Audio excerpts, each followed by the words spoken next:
Hey, everybody. First, good morning. Senator Ricketts, thanks for being here today. Air Marshal Chipman and many other of the distinguished guests and visitors that are here with the 15th Annual Strategic Deterrence Symposium. Thanks for joining us.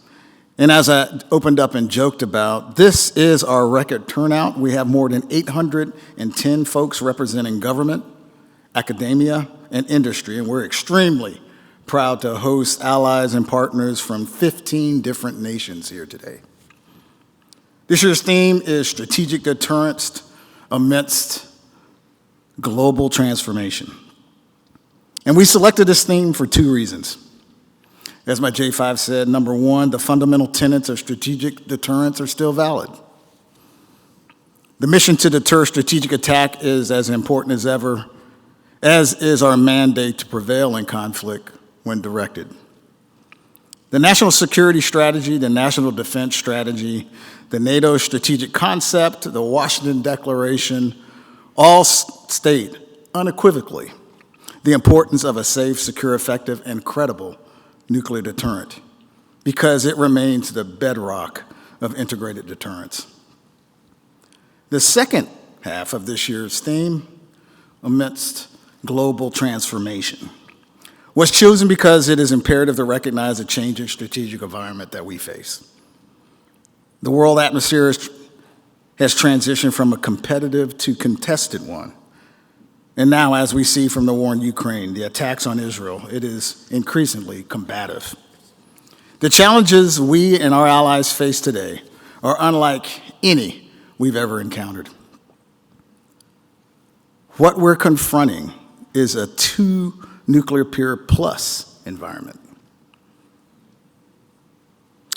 There is economic relationships that are interwoven amongst allies and adversaries that weren't seen during the Cold War.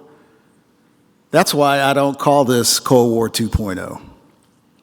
China, Russia, North Korea, and Iran are taking unprecedented actions that challenge international norms and advance authoritarianism. And these regimes are increasingly interconnected. They're all contributing to the war in Ukraine.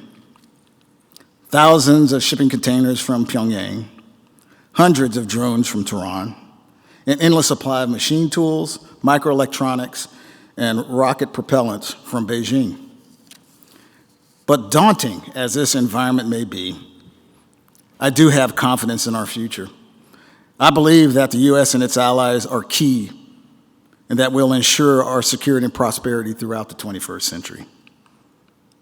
Don't mistake the so-called no-limits friendship between Russia and the PRC, or arms exchanges involving Iran or DRP for alliances. They're marriages of convenience. There's no bond there, certainly no shared interest in compliance with international law. These are temporary transactions that do not equate to the deeply rooted values that we collectively share with our allies and partners.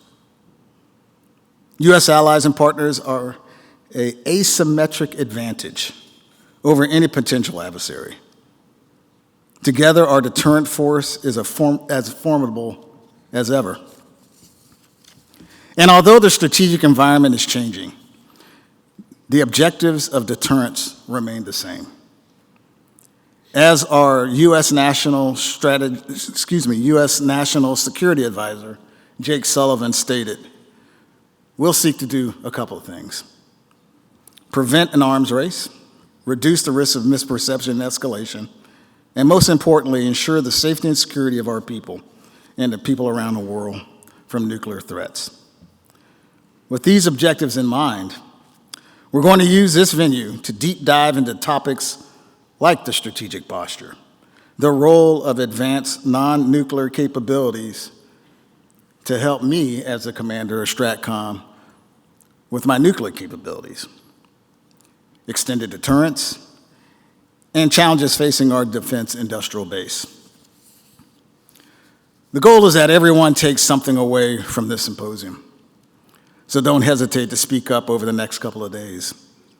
Share your perspectives and lessons learned. Participate in the panel discussions. Ask questions. Ask questions. Did I say ask questions? Forge new relationships. And if you have some time left, please take advantage of this great city of Omaha and see what it has to offer. I'll end my statements with one final thought.